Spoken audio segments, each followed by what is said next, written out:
Hello, good afternoon and welcome to Sixways Stadium for today's ESFA TV broadcast as we bring you live coverage of the 9 versus 9 Under-15 Girls Schools Cup for New Teams final between King's Langley School and Marple Hall School.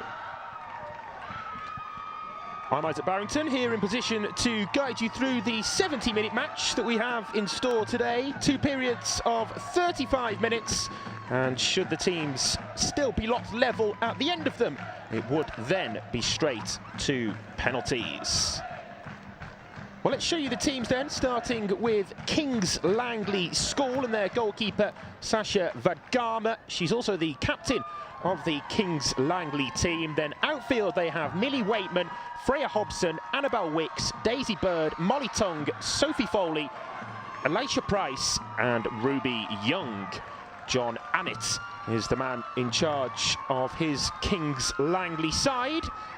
As for Marple Hall, they've travelled here from Stockport to Worcester today. Their boss is Michael Stretton. In goal, Ellie Sanders, then the captain, Madison Cox, and the rest of the outfield side, Freya Thornton, Penny Hallis, Katie Turner, Lucy Mason, Isla Robinson, Poppy Jo Llewellyn, and Connie Taylor.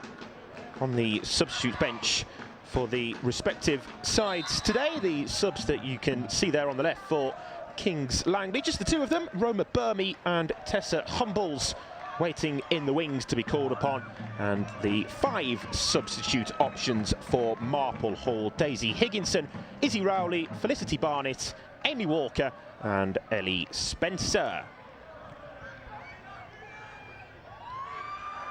Your referee for this one is Mr. Ben Gudger. His assistants are Luke Gudger and Scott Fenn, and the 4th official is Simon Gudger. Well, the two teams just going through their final pre-match routines then. Posed for some photographs as well by the looks of things, certainly for King's Langley.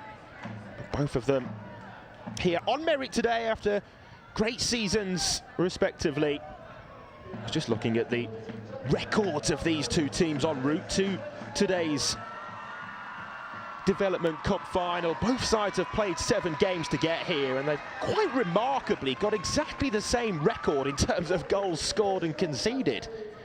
39 goals these two teams have both scored in those 7 games to reach today's final.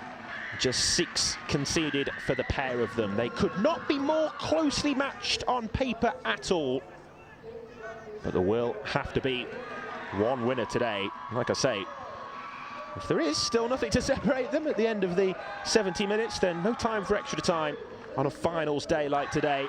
So it would be straight to penalties to decide the winner. Something which Marple Hall are familiar with this season. They've won 16 out of the 17 games that they've played in all competitions, and they won the other one on penalties as well. So should it go the distance, Marple Hall, with the knowledge and know-how of a penalty shootout previously this season already. For King's Langley, this is their first ever 9 versus 9 final as a school. They did previously make the 5-a-side finals. That was back 10 years ago in 2015, so big occasion this for both schools, but perhaps particularly for King's Langley here in a national final for the first time in a decade.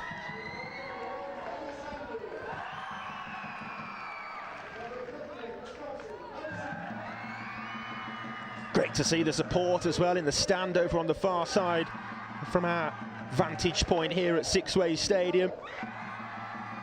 It's the home of Worcester Warriors. And this artificial 4G turf, it will make for a great game. Slick, smooth surface. It looks like we're just about ready to get things started as well.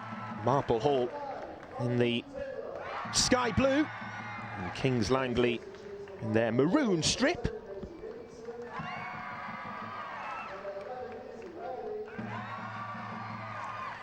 It's going to be Marple Hall to get us underway then. The side, as I say, from Stockport, King's Langley, and from Hertfordshire. coming head-to-head today in Worcestershire to see who will get their hands on the silverware come full time today. Referee just making sure that all's in order. We are now ready to begin. Marple Hall playing from right to left as we look at things here in this first half. We're underway in the Esfa Girls Under 15 9 versus 9 Schools Cup final.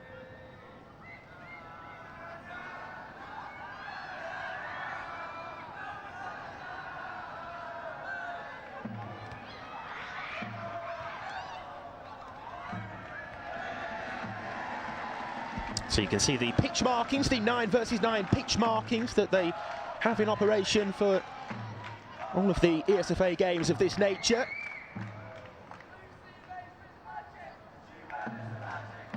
And the penalty area marked out there importantly as well for the goalkeepers.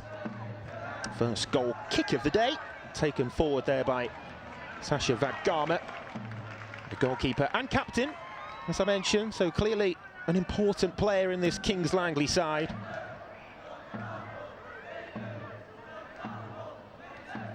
Throw in now for Marple Hall in towards Poppy Jo Llewellyn. It's bouncing around the penalty area as well as Marple Hall look to start brightly. Hack clearance away then from Daisy Bird. It's going to be sent back in there by Lucy Mason. And it just bounces through into the grateful arms of Vadgama. Bright start though in the first minute or so. Very early on for Marple Hall, but looking to set their stall down early on. Now maybe an opportunity at the other end for Kings Langley. Asking for a corner there, but they're not going to get it. There's the effort from the number 11, Molly Tongue. Certainly wasn't afraid to take the strike on, was she? There, Tongue. A little bit wayward with the effort, but she'll be looking for more and more service in those attacking areas as the game progresses. And this time the goal kick for Marple Hall taken instead by the defender. Up towards the halfway mark. And then the clearance away from Freya Hobson puts it out for a throw-in.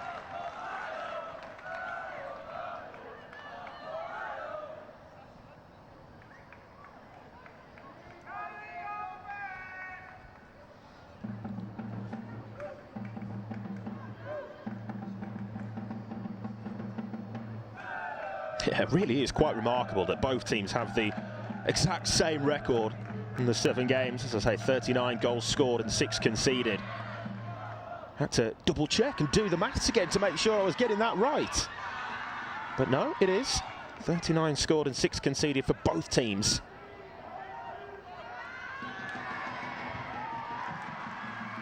Down the right side there progressing was Katie Turner, and she's done well to win her Marple Hall side a corner.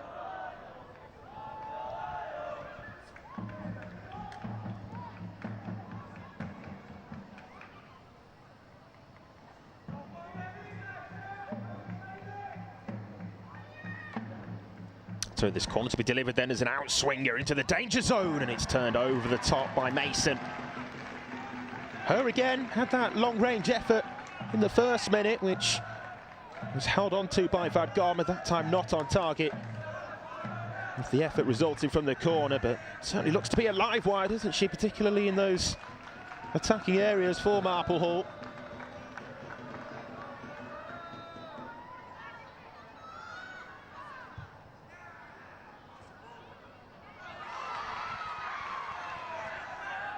Goalkeepers out of the penalty area, sent it forward though, now helped on by Robinson.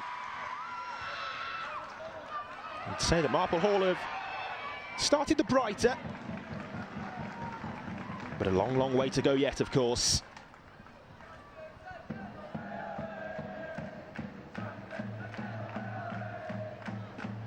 Sometimes in finals like this, you can get slow burning starts. Two teams maybe just trying to settle down into the national final contest, but it hasn't been the case here. It's been lively, frenetic from the off. And now coming down the other way in search of the number 9, Ruby Young. She's leading the line today for Kings Langley. She is their top goal scorer en route to the final here today as well. 12 goals she's scored in those aforementioned 7 games.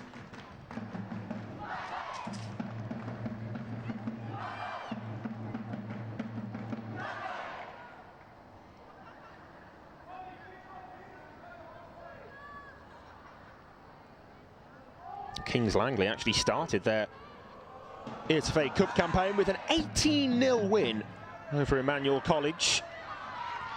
And they quite rightly point out the fact that every single player in their squad that day was on the score sheet. Quite an incredible achievement, wasn't it, to start the tournament for them. Looking to finish it in the perfect fashion as well here.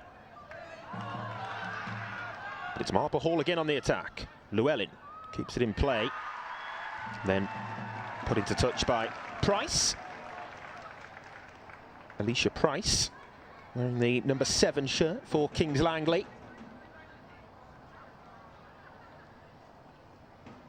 Closest they came to elimination was on a couple of occasions actually. Kings Langley have come through games by a narrow 3-2 scoreline. Chance here though, maybe down the other end. There's an opportunity here for them as well, and it was Ruby Young, player who I just mentioned, being their top goal scorer in this season's competition. The first opportunity here in the final for her, but it comes and goes begging.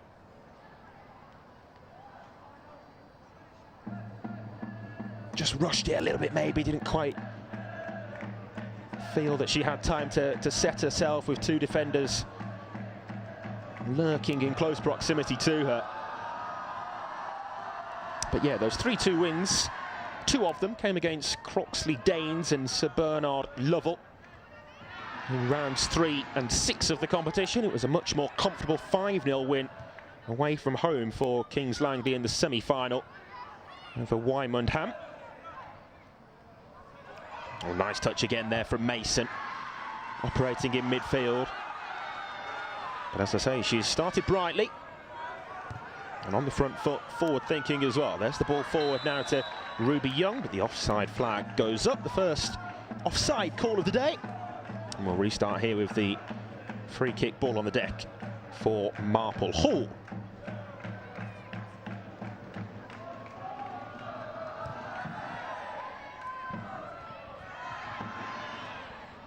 Yeah, I mentioned Kings Langley's route to the final. Well, for Marple Hall, it's been relatively straightforward. There was a 2-1 win in round 6. But other than that, every single game has been pretty comfortable for them. 4-0, 4-0 again, 2-0. Showing their defensive stability as well. They kept 4 clean sheets in the 7 games, as well as the goal-scoring prowess that they have, with a couple of wins with double-figure digits. 12-0 against Stockport Academy in round 2 and 11-3 against Honley High in the following round. Kept in play there over on the far side by Young, and that's lovely with the footwork as well. Referee's going to bring it back though. Tried to play the advantage, I think, there. Referee Ben Gudger. Good officiating though, as no advantage came about, so brings it back for the free kick instead. Tried to see if anything could develop from the cross, but it didn't. Instead now they'll have the opportunity, Kings Langley, to deliver once more from the set piece that side. And it goes into the penalty area, clipped in there. Cleared away, good distance on the clearance as well, and in fact she's going to chase after her own ball forwards. Wasn't kept in though. There are 2 sets of markings there on the near side, the closest to the camera of which is for the technical area. As you can see, both managers, John Annett and Michael Stretton, in those technical areas.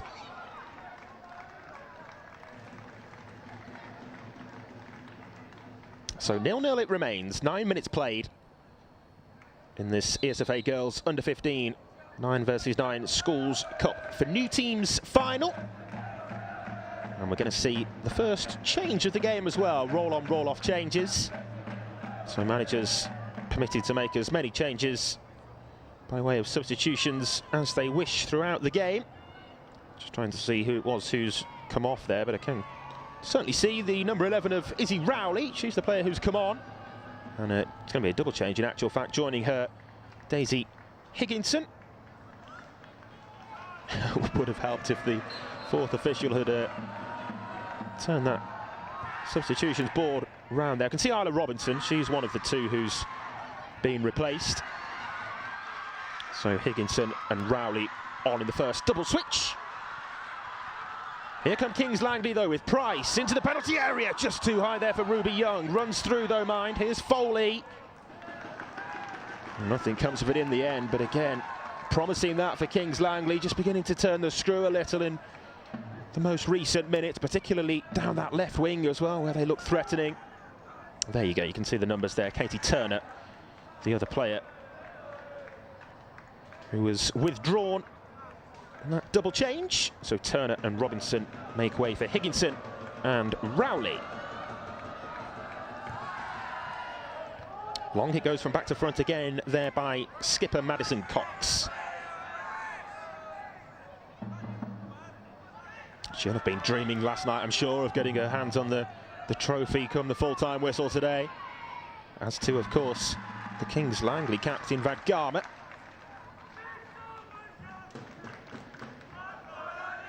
She's more than just your regular goalkeeper as well, by the way, Sasha Vad Garma. I'm told she's scored 7 goals this season in all competitions.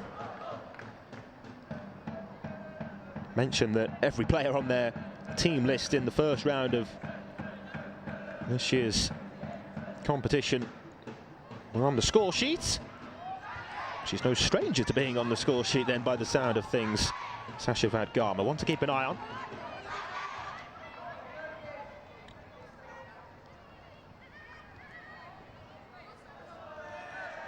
Forward there for Marple Hall, but out of play. And the throw-in is Kings Langley's.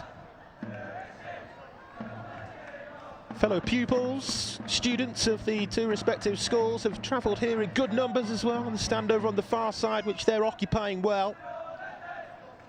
Great to see the support for the under-15 girls team for both schools.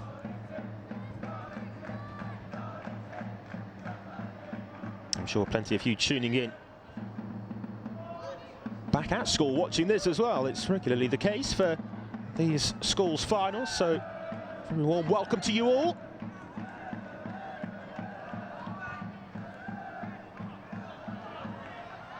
Chasing after that there was the energetic Poppy Jo Llewellyn.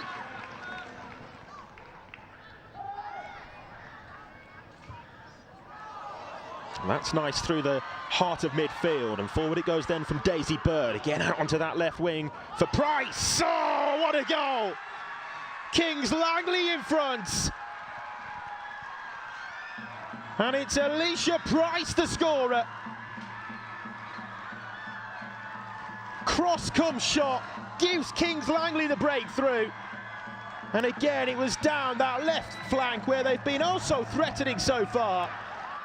And jubilation for those Kings Langley supporters over on the far side. They strike first, and it's the number 7, Alicia Price, who gets the breakthrough goal.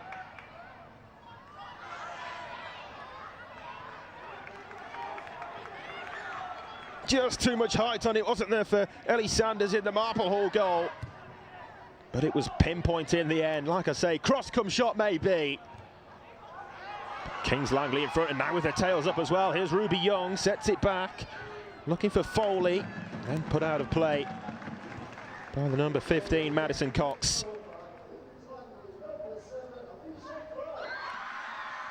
Alicia Price has her name announced by our stadium MC here at Sixway Stadium. It's met by raptures of noise.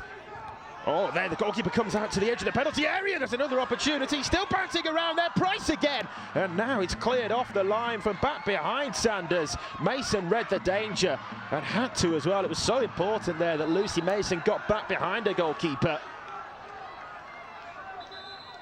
It's a rather large penalty area in truth, and Sanders, the Marple Hall goalkeeper, was looking to make the most of that. We've already seen her leave that penalty area once, trying to command the box, as any good goalkeeper should, but the spillage, loose ends came about from in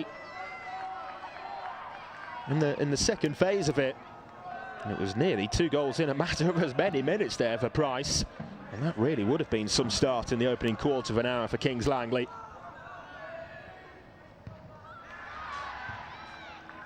Just need to settle again, don't they, Marple Hall?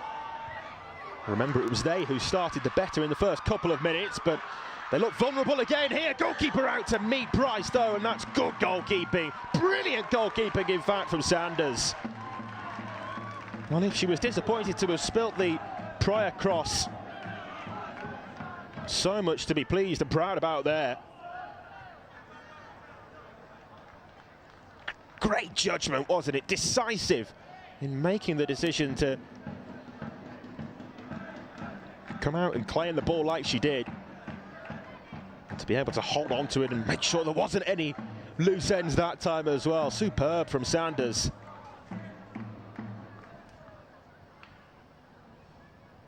I think it was Ruby Young, wasn't it? Running through instead of Price that time for Kings Langley, but either way, it was another opportunity for them. And certainly warning signs again for the Marple Hall defence. Their radar will be flashing at this stage. And no chances taken that time with the clearance out from Penny Hallis.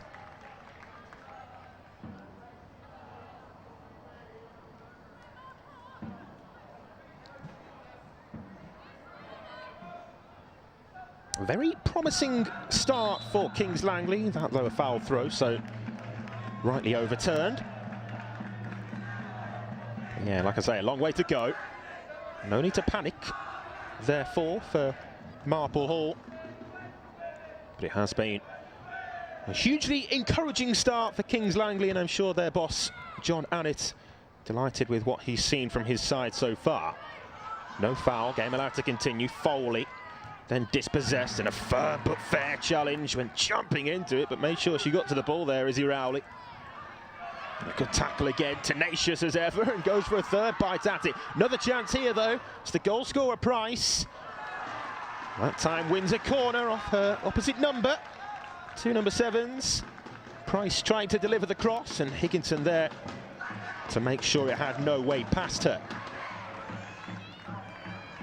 While we saw Lucy Mason with a half chance from a corner delivered from the far side down the other end of the pitch early on for Marple Hall. Kings Langley now with their first opportunity to deliver from the corner, runs all the way through. That time Sanders got her fingertips to it, but only helped it on its way through the box.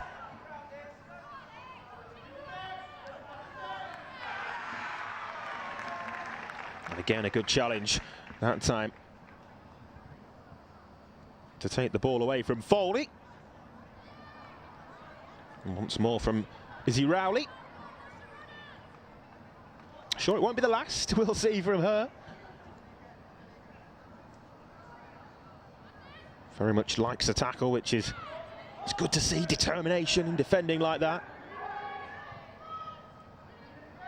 Battle in midfield there, helped on by Llewellyn.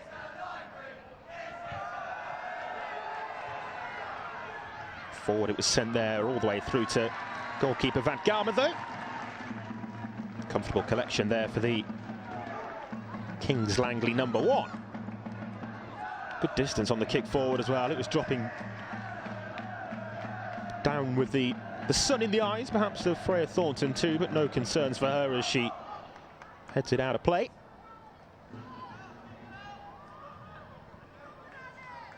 Good watch this game so far.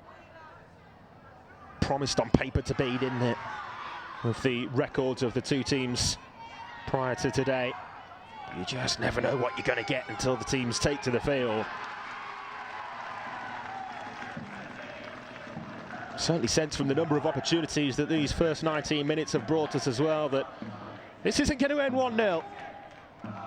Plenty more chances, and you sense at least another couple of goals as well, surely.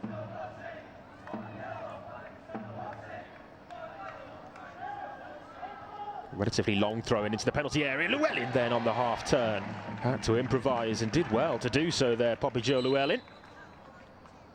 Over the bar it went though. Was an audacious effort, but one which she felt was worth taking on nonetheless. We're going to have a drinks break here, a cooling period for the two players. It is high temperatures here in Worcester, with the sun blazing down on the players as well.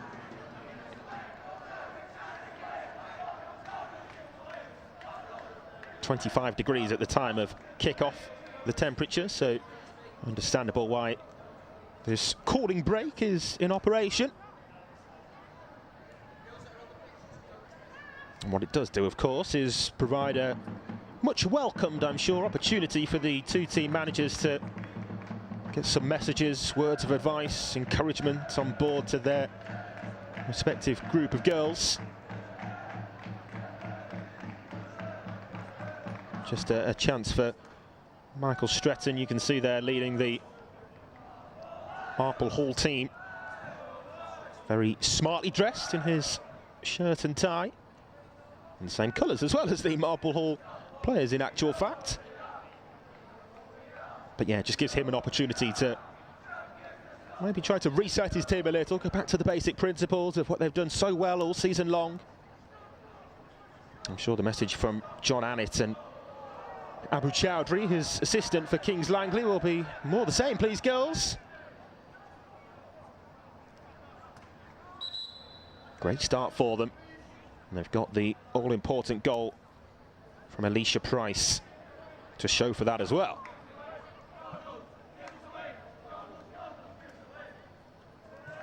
So they're going to come back out onto the pitch here now, the players, and in fact there's going to be another change and another Marple Hall switch. And it's Isla Robinson who started the game to come back on. And so too Katie Turner. So the two players who were withdrawn after, I think it was around 10 minutes into the game, both now being reintroduced.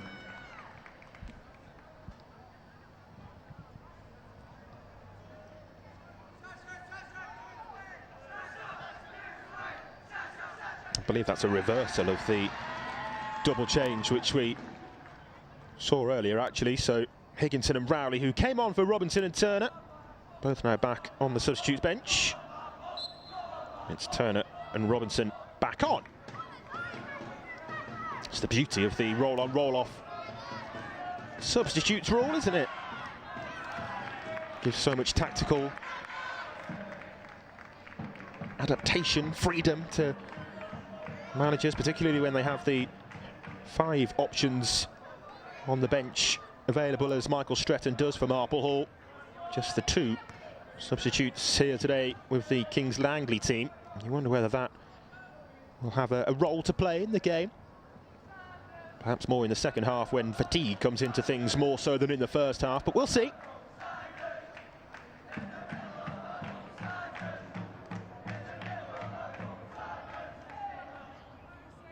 I think the instruction there from the Marple Hall boss was just to take your time for the throw in here for Madison Cox. Aligns with the fact that he might just want his team to settle down. Head tennis at the moment there for a second or two. Over the halfway line now, and again, tenacious, isn't she? Looking after those almost lost causes. Ruby Young, not one to give a lost ball up like that.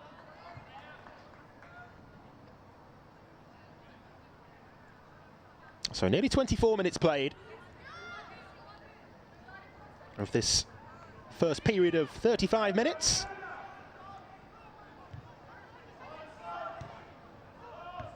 We understand as well that there was the option for 2 40-minute periods, but given the heat, temperatures today, the two teams both agreed to play a 70-minute match instead. Understandable, sensible, isn't it, probably in these conditions. Great work there from Connie Taylor, using her body and the strength, upper body strength well. Wins the throw-in. Llewellyn's throw-in, looking for Taylor. Llewellyn again, progressing towards the penalty area.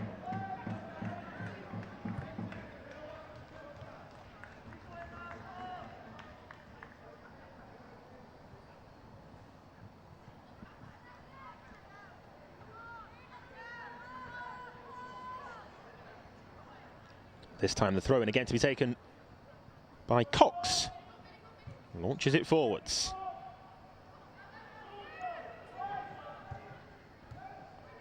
Foley then up to Young. It's a great pick out as well by Ruby Young.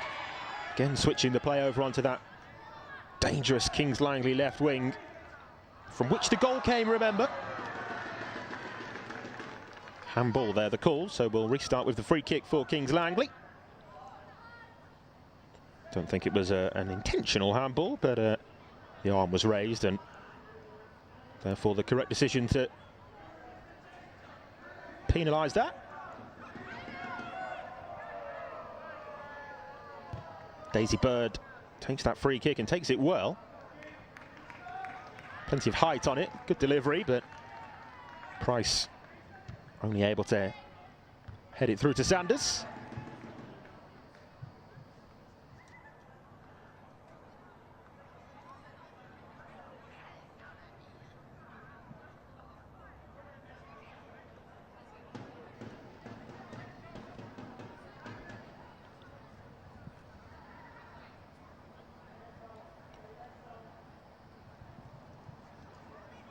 Oh, a bit of a miscue on the throw-in, but it was taken correctly at the second time of asking by Robinson. I think the ball just slipped out of her hands to begin with. She's done well then, though, in the aftermath. Robinson finds a good ball forward as well here. And the shot on the spin is in! And Marple Hall are back level. It's the number 10, Penny Hallis, with the equalising goal. As she wheels away in celebration. Looked such a difficult ask to make anything of that, with her back to goal there, but Penny Hallis able to turn and pick out the corner, so precise with the finish. Marple Hall back on level terms. It's one apiece here in the final.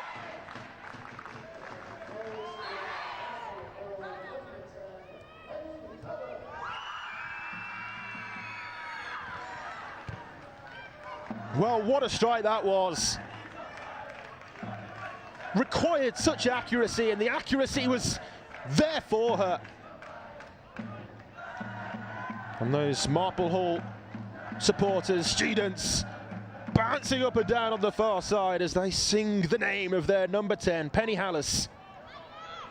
Has this season been playing in the Manchester United Girls Academy. I'm told she's moving across the city from red to blue for the forthcoming campaign.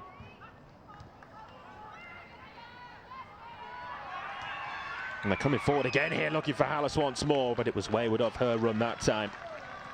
But yeah, certainly a player with quality. It goes without saying if you're in the Manchester club's academies. She's come up big, come up trumps with the equaliser here today. I said it wasn't going to end 1-0. Always felt as though there's going to be more goals, and it still does. Still with 6.5 minutes, plus stoppage time, of course, as well, to play in this first half.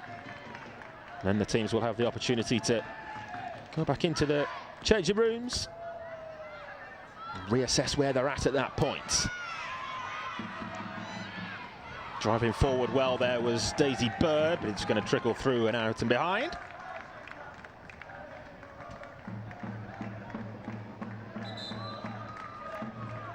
Another substitution, and this time it is a Kings Langley switch, so perhaps just conceding that equaliser has maybe prompted boss John Annett to make this change. It's Roma Burmy who's going to be the player coming on.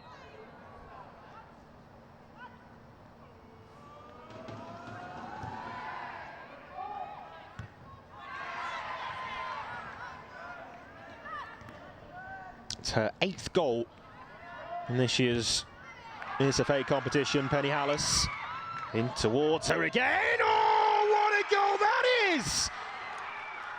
Penny Hallis, take a bow. That is quite superb. To even have the presence of mind to think to try to take that on, and then the quality to find the corner again. Unbelievable from the Marple Hall number 10, and just like that, in a couple of minutes, she's turned this game around. 2-1.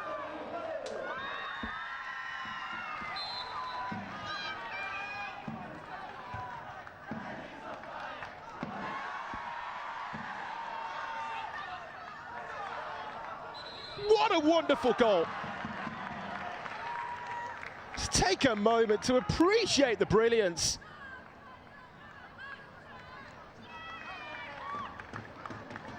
We don't have the benefit of replays today, but that's certainly one to wind the stream back and watch again.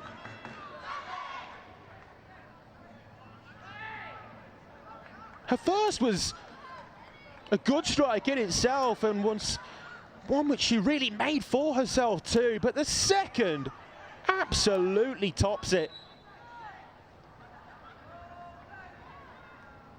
Both of them though, goals which ultimately she scored from chances that didn't really look likely to prove to be the route to goal at all. The first with her back to goal, had to spin and find the corner without even really seeing the goal until the last second. And then the second, well, she just knew where the goal was, didn't she? Eyes in the back of her head. Penny Hallis going across the city of Manchester from United to City. Well, they've got a really, really good player on their hands by the looks of things.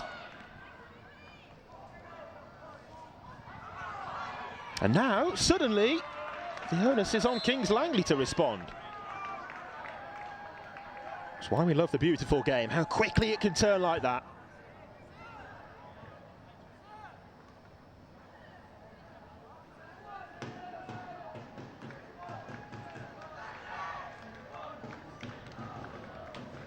Well, she's scored dozens of goals this season. And across her young footballing career, I'm sure, Penny Hallis, but I'm not sure she would have scored many better than that. And to do it today, on finals day, in front of the cameras. What a moment that is for her. She's on a hat-trick now. Plenty of time to get it too.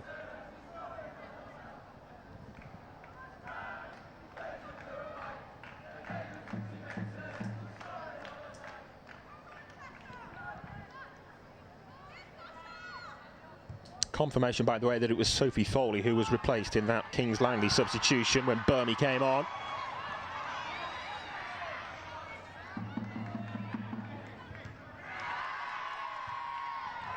Forward then from back to front by Annabelle Wicks. Just began to get to grips with those runners in behind a bit better as well, Marple Hall. Also, what you would say is whatever was said in that calling break, the timeout, as it proved to be, if you will, from boss Michael Stretton, has certainly worked wonders for his team.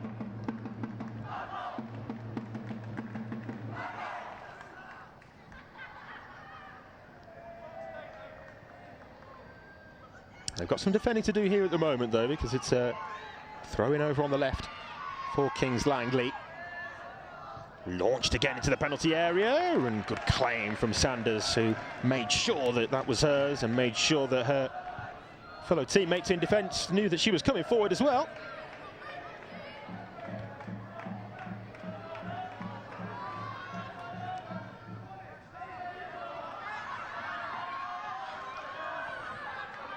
Cox in a little bit of a sticky situation, pressured by Burmy, but gets the throw-in.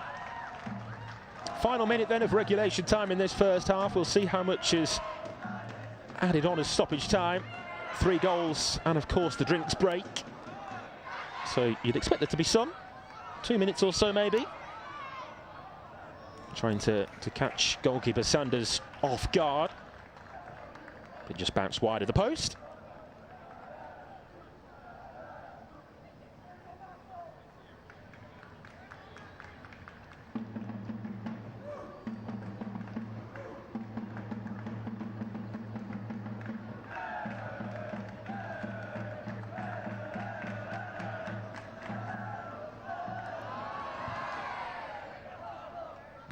Long and direct on the goal kick again from Madison Cox.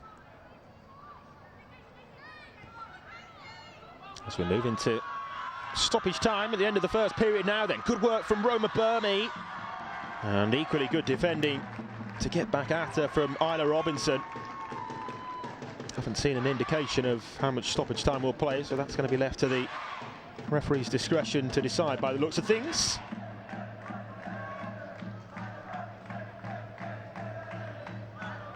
Burmy there with the throw-in, shorter than we've seen from many throw-in deliveries so far today.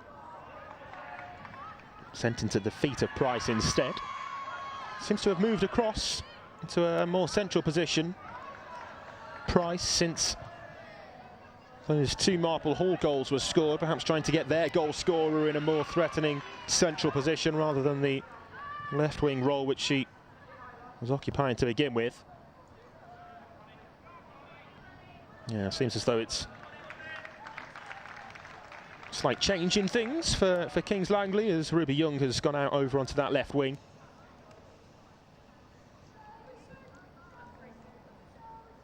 But we're closing in on half-time now then, and it looks as though it's going to be this slender advantage going into the break for Marple Hall. Foul as the heels of Hallis were clipped. If you are to do one thing at half-time, I highly recommend it go back and rewind the stream to watch that Penny Hallis goal to make it 2-1 again. Delivery that time from Hallis as she looks to turn provider, and it was a great cross in there as well. Isla Robinson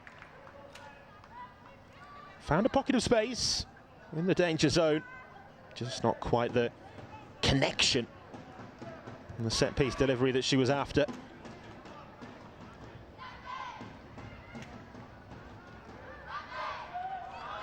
Well, that's good in midfield as Daisy Bird has it.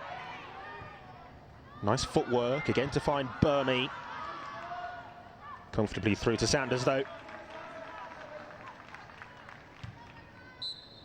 And there, the referee blows the half-time whistle.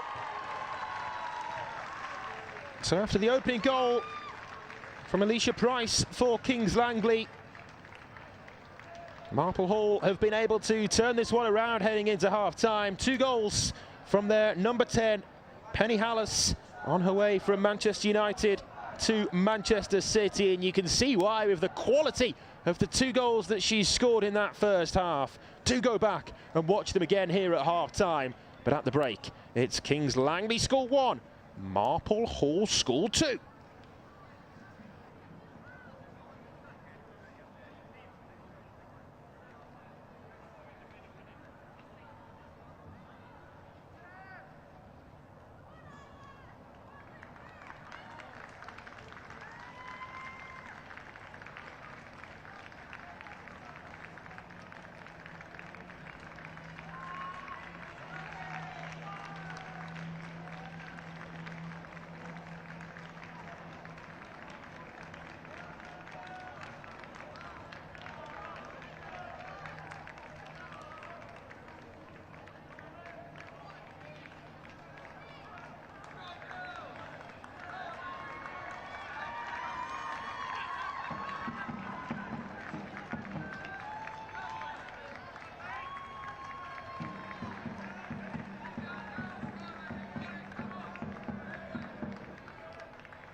Welcome back then for the second half of the ESFA Girls Under-15 9 versus 9 Schools Cup for New Teams final here at Sixways Stadium in Worcester.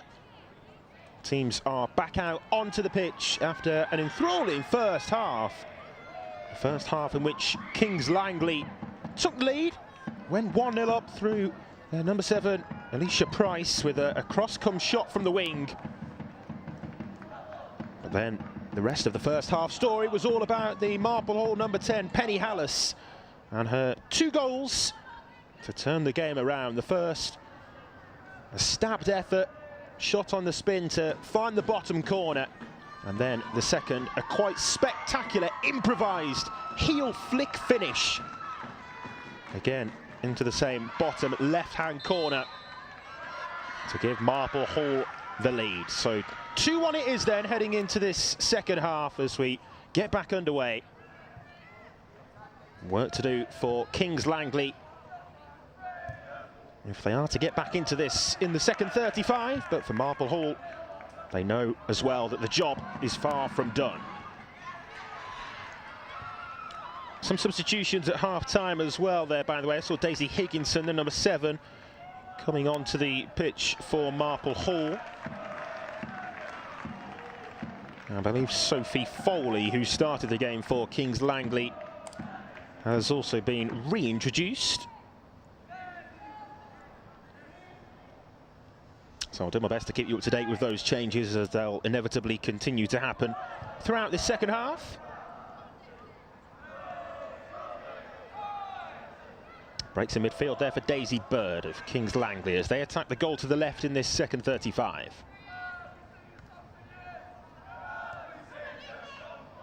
Hobson. Cut out then in midfield by Freya Thornton. And into the penalty area from Sophie Foley, back on at half-time, but again, bread and butter work that for Ellie Sanders, who was highly commanding of her penalty area in the first half, wasn't she? And you certainly wouldn't expect that to change in the second period. Just thinking back to the chance which Kings Langley did have to make it 2-0. There's an opportunity here, though, for 3-1 maybe, and again, it was another chance that time for Isla Robinson, who had a chance just at the back end of the first half, and well, it's an opportunity for her either side of half-time now.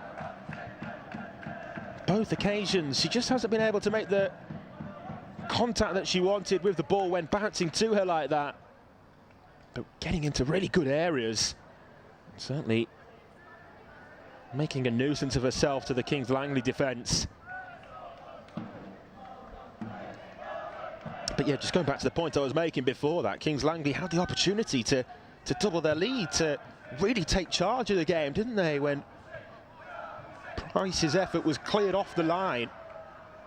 You'll remember Lucy Mason got back behind Sanders just a couple of minutes after the breakthrough goal. Sanders was left in no man's land, and Lucy Mason, the player who cleared the ball away off the line, but had she not been there, then it would have been 2-0 to Kings Langley, and you wonder whether Marple Hall would then have been able to mount the comeback and find the 2 Penny Hallis goals that they did from 1-0 down. It would have been a different sort of game with a 2-goal margin of a lead.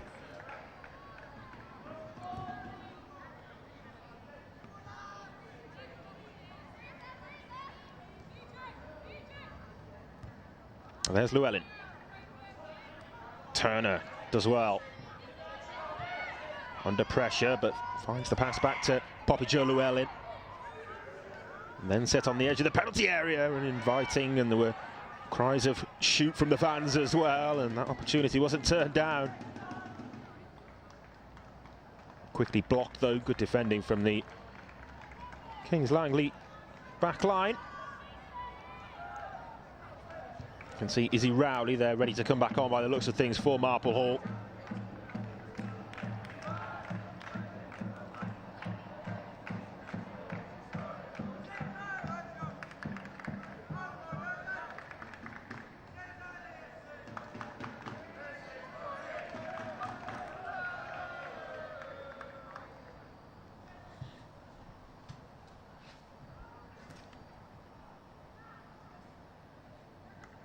Slight concern there for Katie Turner as she was down on the deck for a moment, but back to her feet now, which is good to see.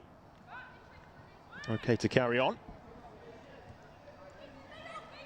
Turner drills it forward and taken then by Higginson. Into the box it goes, then cleared away. Marple Hall still having more of the ball, particularly in those attacking areas. Second halves began in similar fashion to how the first ended, really.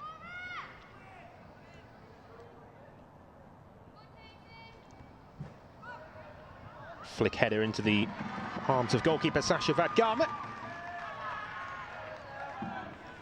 She bowls the ball forward up to Molly Tung. Mason.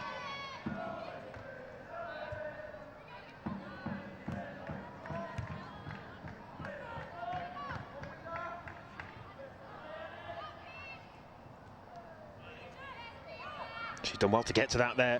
Llewellyn sets it back as well to teammate Turner.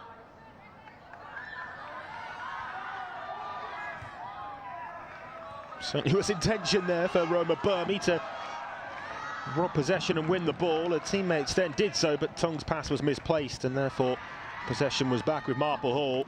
Overturn after overturn for a moment, but it's out now for a throw-in over on the far side for Kings Langley, and you can see the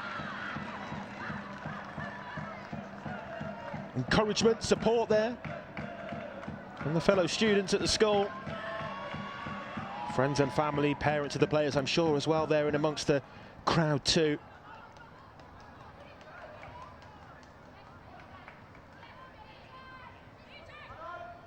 Llewellyn slips it through. Now there's a race on for this. Turner's going to get there. Turns it back into the penalty area too. Just cut back behind everybody though in the end.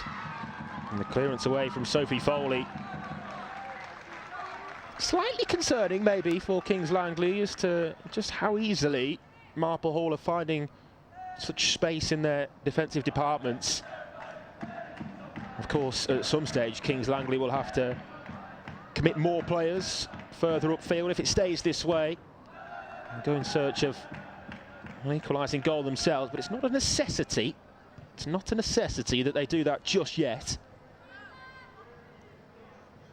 The more crucial aspect you feel to the... Well, there's a player down here at the moment. It's the number 9, Ruby Young, who's just come out of that latest coming together. The worse off. You wonder whether she's got cramp there. It seems to be the case. But yeah, as I was saying, it's not 100% necessity for Kings Langley that they immediately go in search of this equalising goal. It's more crucial for them, you feel, that they stay in this game. Certainly for the next 10 or so minutes, and then maybe try to build a bit of pressure from there on in.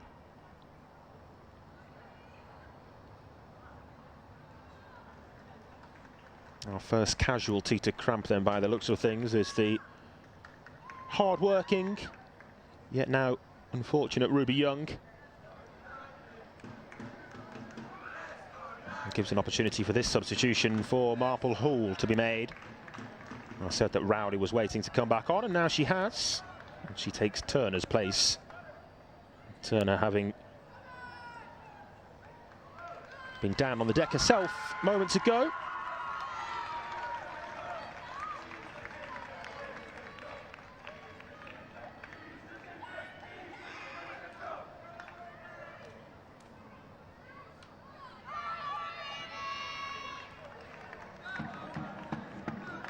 Double switch as well there by the looks of things for Marple Hall. The other player coming off is Isla Robinson.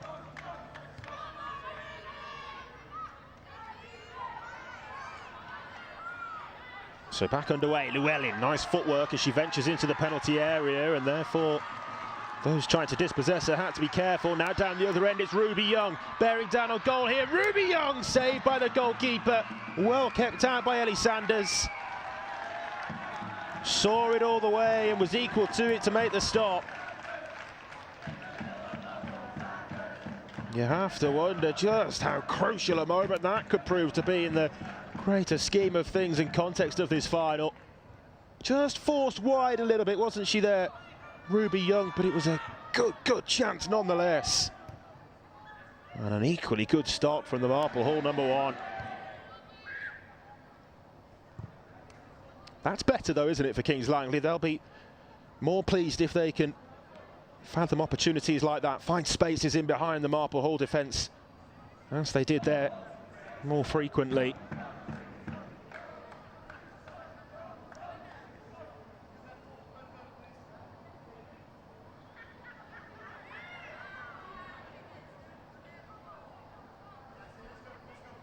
Connie Taylor, who was taken off at half-time, looks as though she's maybe going to be rejoining the action shortly.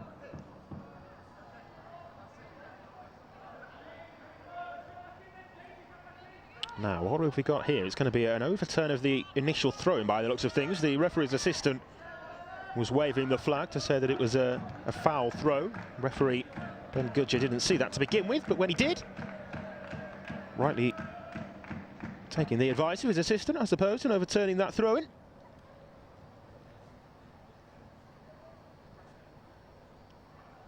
This is the first of two of the Girls Development Cup finals that we'll have live for you on Esfa TV, by the way. One today and the other on Monday, when the under-13 national finalists for the Girls Development Cup will take to the pitch.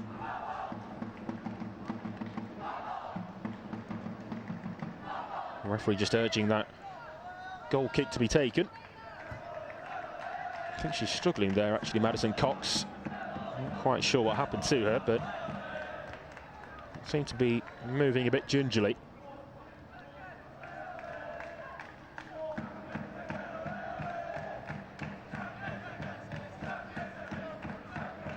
Llewellyn replaced, has her bib on down below us alongside Connie Taylor as well.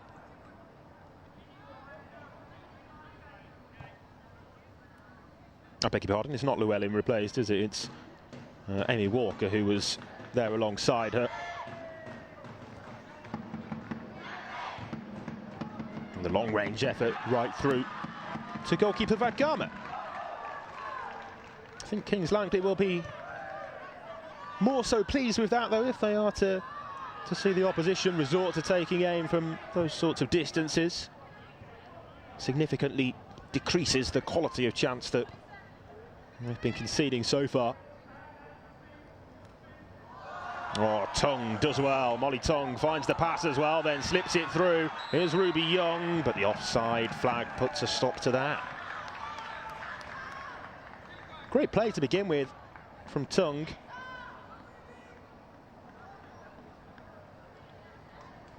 Just went a little too early there, Ruby Young. And that's going to be her final action for the time being, at least. Player in the Oxford United Academy is Ruby Young. I think it's probably likely that if it stays like this, we'll see her again before time is up. She's off for the time being. And Price back on, and it's Price after this here. Can the goal scorer catch it? No, not before it crossed the line. How Kings Langley would love a bit more of what Alicia Price provided in the first half. Inspiration with that breakthrough goal. The game has certainly just settled, which is understandable given the heat and the tempo and intensity at which it was being played at in the first half. It was always unlikely to stay at that same sort of high level of intensity right throughout its course. But of course, the game settling down into a more familiar rhythm and pattern as it is doing now certainly suits Marple Hall being in front more so than it does Kings Langley. Burmy was threatening to just tow the ball away before the defender could get there then. Nice play from Llewellyn.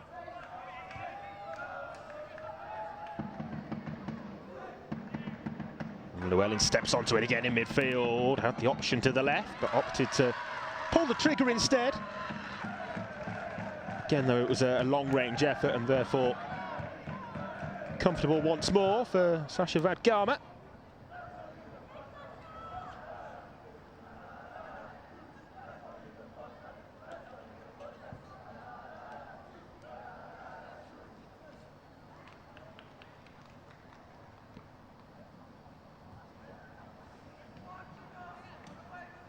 The other thing that I'm tasked with today, by the way, is to select a player of the match come the closing stages of the game. So I'll have a think about that as the game continues, but still a substantial period of this game left. 20 minutes plus stoppage time. We've already seen in the first half just how little time it takes for the game to turn around and how momentum can swing things quickly. So with 20 minutes left to play, certainly plenty of time for many more twists and turns. Turner's ball into the box is a good one as well. Dangerous now. Llewellyn just couldn't quite get it under control. Oh, I think she went for the Rabona there, did she, if I'm not mistaken? Lucy Mason tried to dig out the shot at goal. Seemed to look to hook her right foot behind her left to get that shot in on the rebound.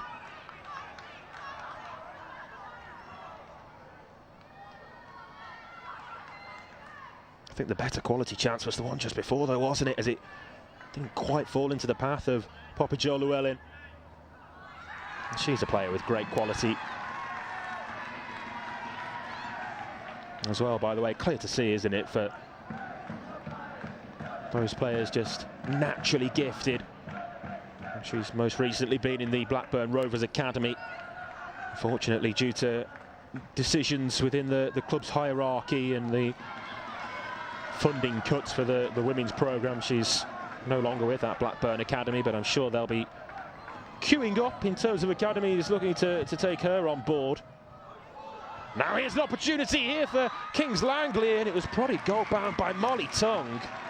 And again, Sanders with another stop. Now, for the lack of possession that they've had in this second half, Kings Langley have really done well to create themselves two good quality opportunities. First of which, of course, was for Ruby Young, and a good save from Sanders to deny her, and then the chance there too. And it's for that reason, really, that you feel that there's cause for concern for the Marple Hall defence in those moments when Kings Langley do progress into the attacking half, the final third, and are able to create themselves opportunities like that.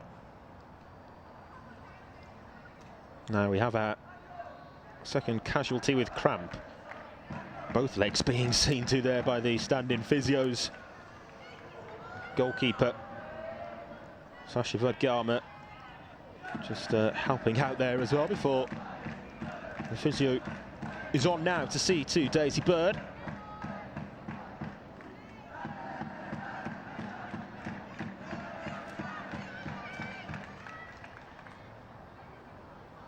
Still those Marple Hall students, supporters who are making most of the noise, outnumbered in truth by the Kings Langley contingent, but the way in which the game has gone, Marple Hall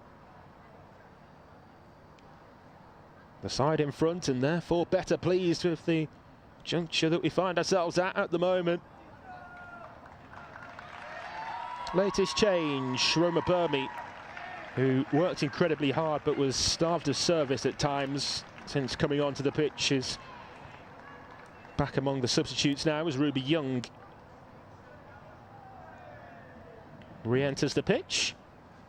And we'll see if Daisy Bird can continue or not. She's in the Tottenham Hotspur Academy, by the way, so again, clearly another player with such talent at these young stages of her career.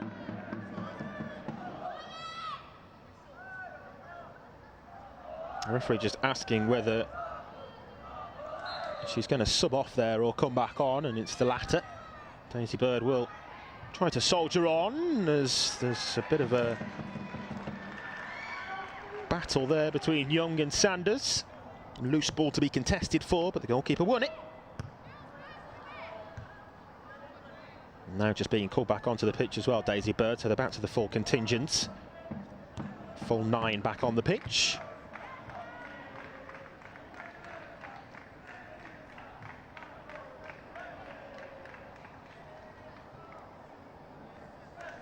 Of course, it's this age group, whereas under 15 girls, they'll soon have to make the transition through to 11-a-side football, which in itself comes with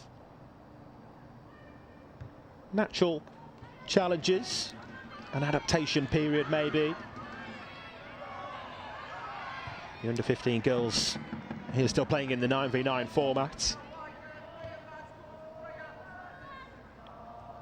Oh, nice skill, Ruby Young, then ran into the challenge though of Mason. It was Thornton, I beg your pardon, with that tackle now forward. Thornton continued her run too. Breaking back towards Freya Thornton with the halfway line and the header off the top of the head there of the number 4 Katie Turner, but the concern at the moment is for the Kings Langley player down needing treatment. Has been a bit stop-start at times this second half, understandable, with the substitutions that we've seen made and also the injury worries like this. I think we'll take this opportunity as the second half calling break then, by the looks of things.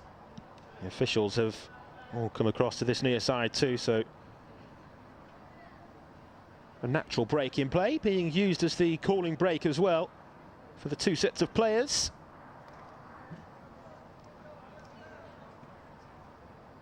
But still, as we were at half-time, still 2-1. And still on course at the moment, aren't they, the side from Stockport, Marple Hall School. At the moment, on track to lifting the trophy at full time. But it's worth remembering as well that it was the calling break which prompted the turnaround in the first half for Marple Hall to go from 1-0 down to 2-1 in front. Roles reversed here in the second half break. But we'll see if it can be the catalyst for a comeback into the game, this time for Kings Langley as well. Or, of course, can Michael Stretton, the Marple Hall boss, work his tactical team-talking magic again? Really important stages of this game. She is struggling there, isn't she, Ruby Young, which is never good to see. I think she's going to head towards the changing rooms by the looks of things. So that, you imagine, will inevitably mean another substitution for Kings Langley.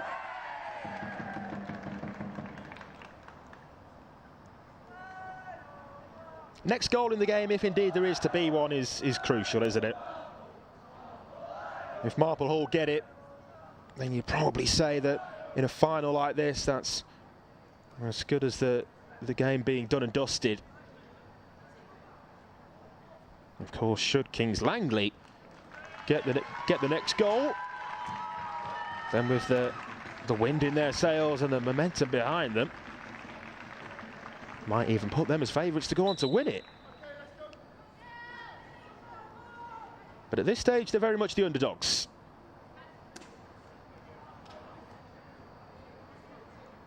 This substitution to be made then as the players return back to the pitch. Bit of a more lengthy stoppage with the calling break there here in the second half in comparison to the first, so will mean a little bit more of stoppage time at the end of the 70 minutes.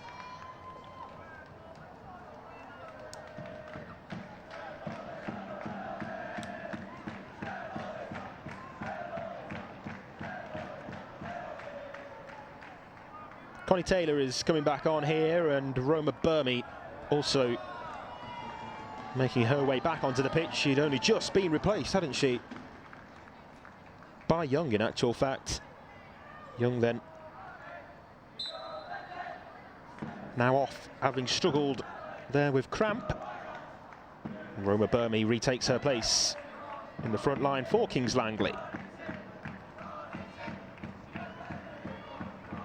So 59 on the clock, but it is, as I say, worth noting that we will play, you'd imagine, well into stoppage time, given the stoppages that this second half has so far brought us.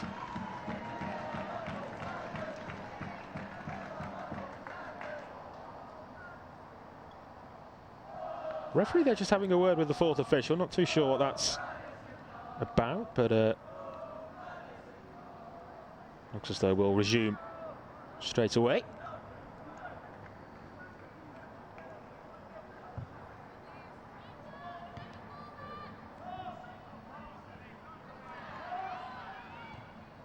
Molly Tongue helped nicely round the corner then by Price, and that was meant for Price to get on a bike after again, but far too close to goalkeeper Sanders.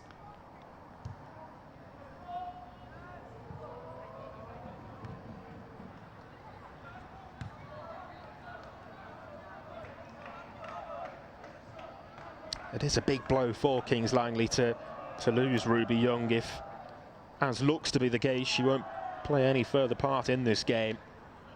Their top goal scorer en route to the final with 12 goals in 7 games. Wasn't really given the opportunities to make her mark on the final today. But as I say, a big loss for them nonetheless. You look elsewhere in the team, the second top goal scorer in this year's competition is Price. Alicia Price, who's of course already scored today. And then there is a bit of a drop down from the 8 goals of Price to the 4 of Molly Tongue. So the large majority of the goals that they've scored in this year's competition have come from either Young or Price, but there's a chance here for Burmy. Was pressured from behind, and while she stayed down here, actually, Roma Burmy, hopefully she's okay to get back to her feet, but it was an opportunity which quickly presented itself. Yeah, good to see that she's back up and okay. But well, add that to the earlier 2 opportunities in this second half for Kings Langley, and they are creating chances despite the lack of real pressure or momentum. You don't get the sense, you don't get that feel that they're really piling the pressure on the Marple Hall goal, but despite that they are still able to create these opportunities that they have in the second half. That one a difficult ask, of course, for Roma Burmy to, 1, get it on target, and 2, beat goalkeeper Sanders from that distance. But it is nonetheless a chance. Just took a tumble there as she slips over the ball, I think, Penny Hallis, who we've seen less of in this second half. Much to the delight of the Kings Langley defence, I'm sure, because they very much knew about her in the first 35. It's her goals, her 2 crucial goals, that at the moment have set Marple Hall on their way to success here today.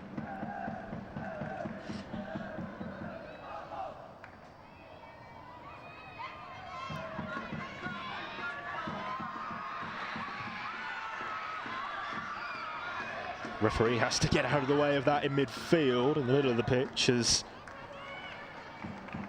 then again the ball returned back to Sanders, and it's exactly the sort of involvement that she'll want. Comfortable.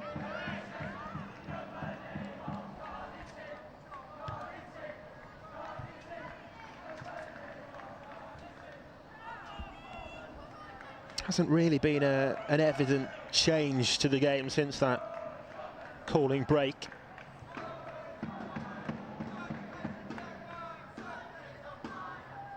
I think what is becoming more and more apparent, though, is the players just taking their time over the restarts, whether that be throw-ins, goal kicks, or even free kicks as well. Burmy here is after it again, but look at that for defending from Thornton.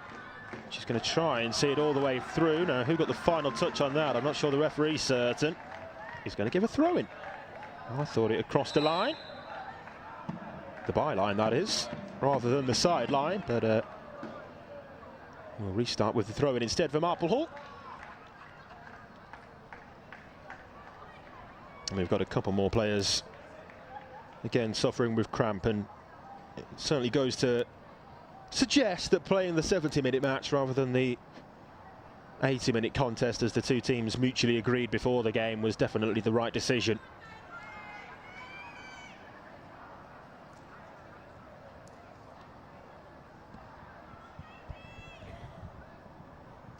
Players who, of course, put in so much effort right throughout the season, but particularly on a big occasion on finals day like today. So easy for the body to just struggle where perhaps the mind wants to continue.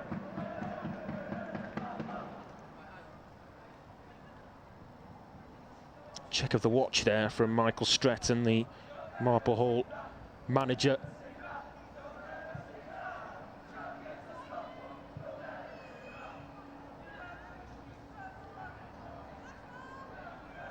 So more changes to be made.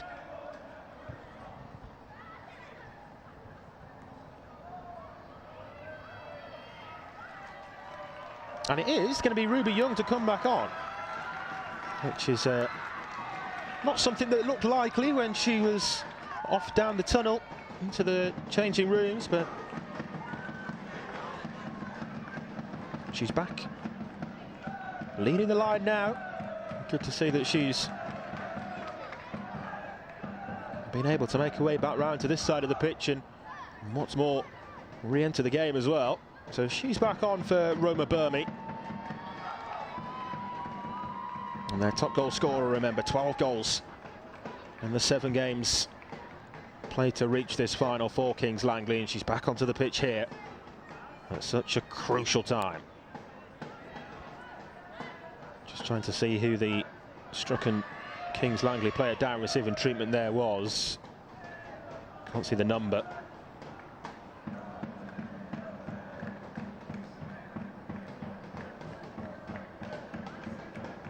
So again, it's turning into a bit of a lengthy stoppage. Will it prolong the inevitable for Marple Hall?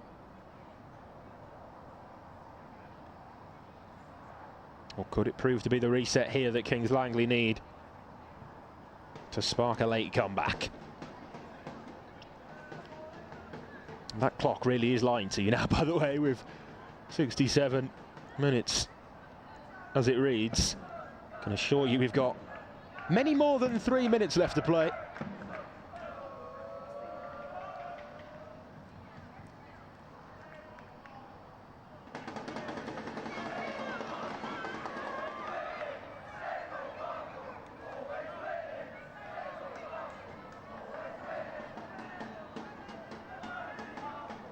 So they'll be looking for a moment of inspiration, perhaps a piece of individual quality to draw the game level again in the late stages, Kings Langley. Or, of course, what it can be in these sorts of situations is, given the fatigue and maybe tired minds and tired muscles, it often is the case that you see a defensive mistake late on. Wouldn't wish it on any of the players out there. The reality of the situation, often it is the case that you see defensive mishaps later on in a game in comparison to the first half. Oh, never nice to see, is it, when a player's struggling like that, being helped off the pitch by two team coaches there, John Annett and Abu Chowdhury.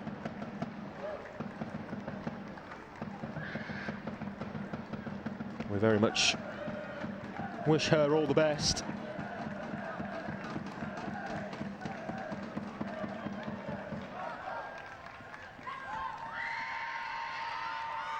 And Daisy Bird it is who's being helped off the pitch there. So our best wishes to Daisy. And she's replaced by Tessa Humbles, the number 8, who's been made to wait for her introduction. We've seen so many changes throughout the game so far, but Humbles, who began the game on the bench, has stayed there for its entirety so far. Sanders wanted to make that hers again, but it was taken out of her hands quite literally by Freya Thornton. Still no troubles then, though, for Marple Hall as they progress forward themselves. And then it ends up back with the goalkeeper at the other end in Tasha Vadgama. Molly Tung. Now is the time to turn the screw, Kings Langley. Whether we will get an indication, whether that be by the fourth official's substitutes board or sometimes just a raising of a certain number of fingers by the referee to say how long the stoppage time period will be. We'll have to wait and see if we can catch that, but we're into additional time now. As I say, there will be plenty of it as Isla Robinson coming back on for Marple Hall. Had 2 decent chances as well to make the game 3-1, one either side of half-time for the Marple Hall number 2.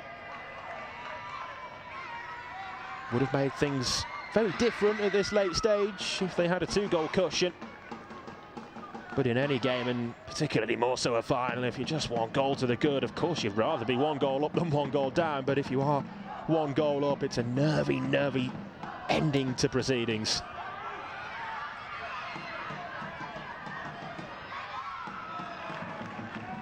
Millie Waitman there, doing her defensive job well.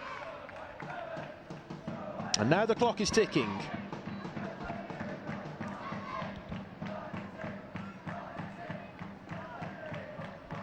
I think she's just asking there as well, actually, Isla Robinson, how long's left to play.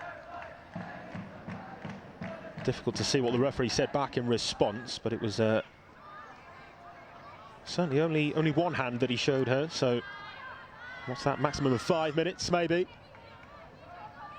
Bit of detective work to try to work out how much stoppage time we have.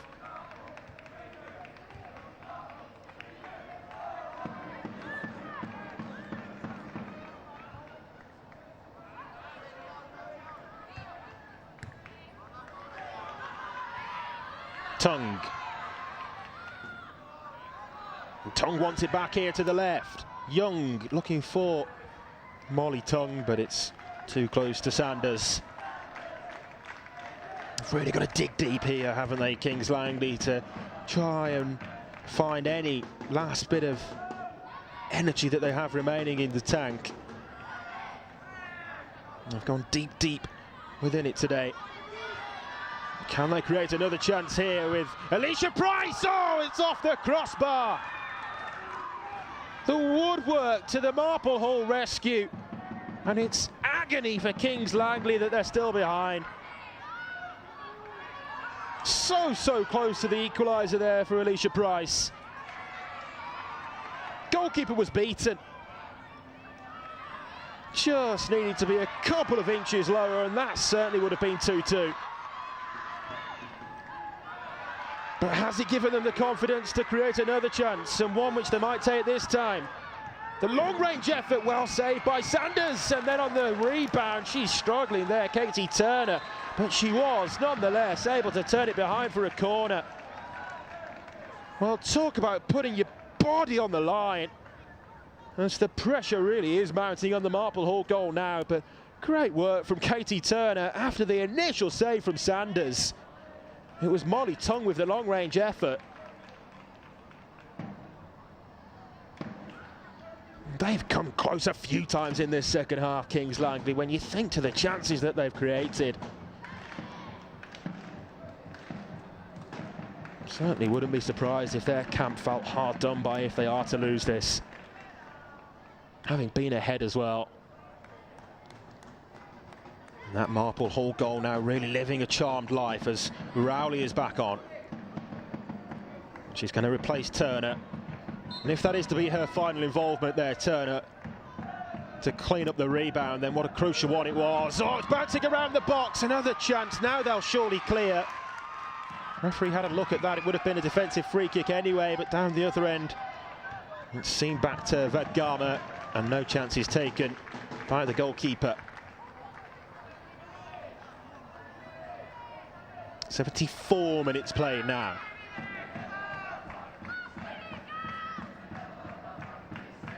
How long we have left is anybody's guess.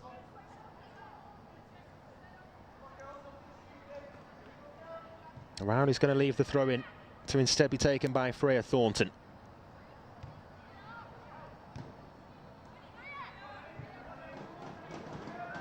Possession overturned though, and Kings Langley will try to get the ball back in play quickly. And there's the full-time whistle. Celebrations for Marple Hall School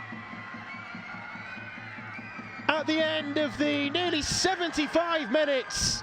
It's the side from Stockport who celebrates. Commiserations to Kings Langley.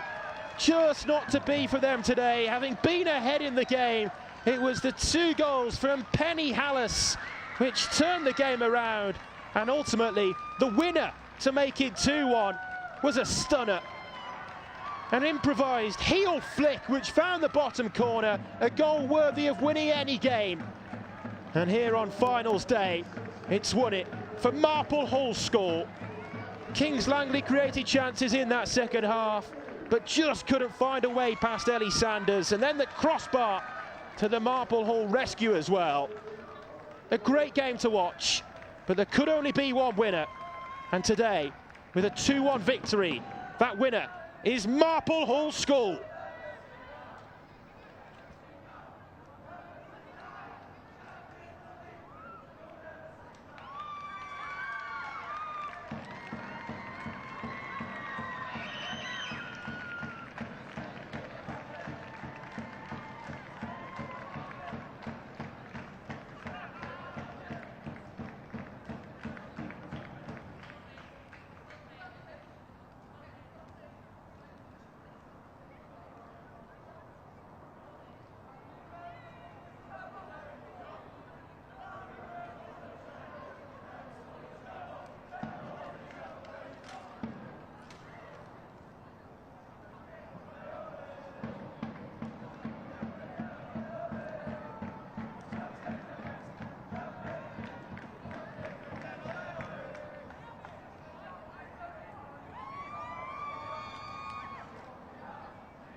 show our appreciation for today's set of match officials who've done a tremendous job for us today. So we've got our hands together as they come forward to the numbers.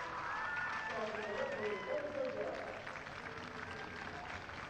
Assistant referee, Nick Bridger and Scott Penn. And the board official, Simon Bridger.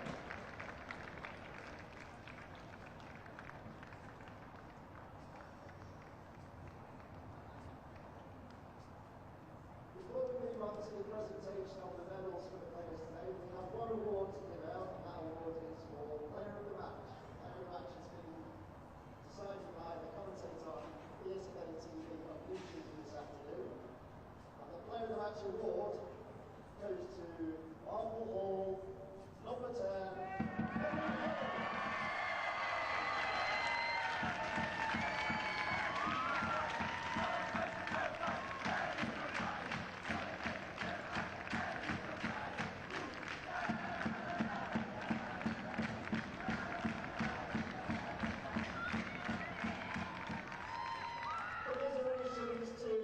Langley saw this afternoon, they have contributed to a fantastic team of football.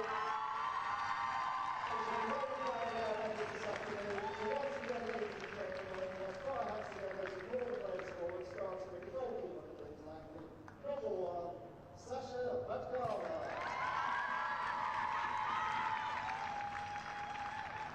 Number 16, Billy Waitman.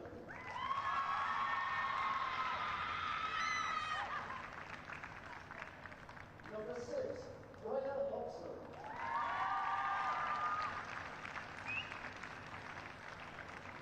Number 5, Annabelle Ricks.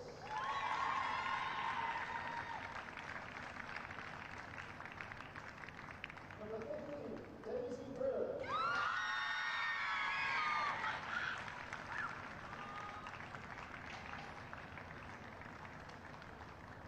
Number 11, Holly Tom.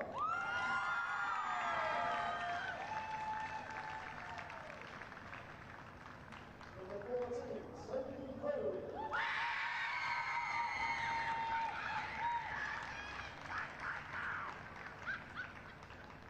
Number 7, and goal scorer for Kings Langley today, Alicia Price.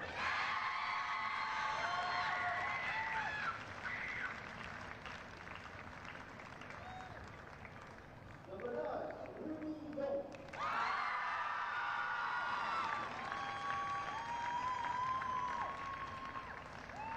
Number 18, Roma Burnley.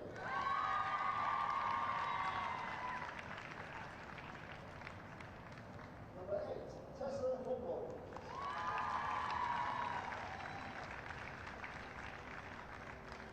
And the two team staff of Kings Langley, Mr. Annette and Mr. Shelby.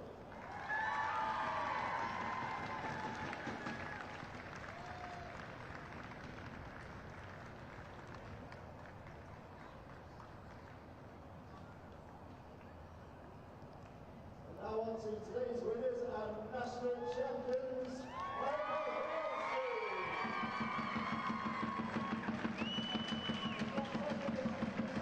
To reach the national final and go on to win the national finals, hundreds of teams that took part in this competition this season, so it is a really tremendous achievement this year. So once again, let's put our hands together as the players come forward to collect their medals, starting with number 1, Ellie Sanders.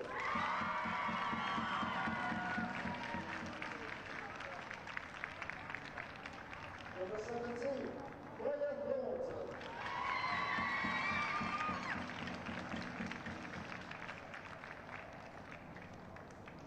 Your player of the match this afternoon, number 10, Penny Hobbs.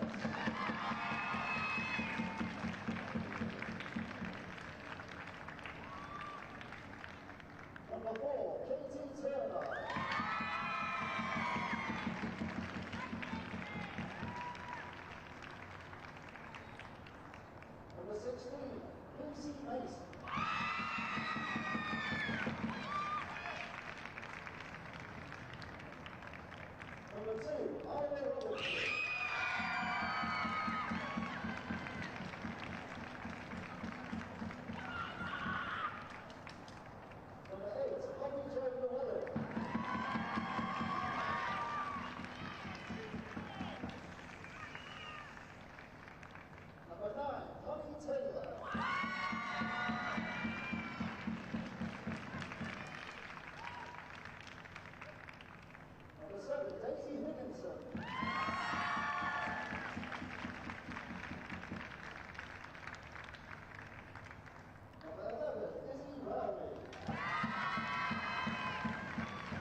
Well,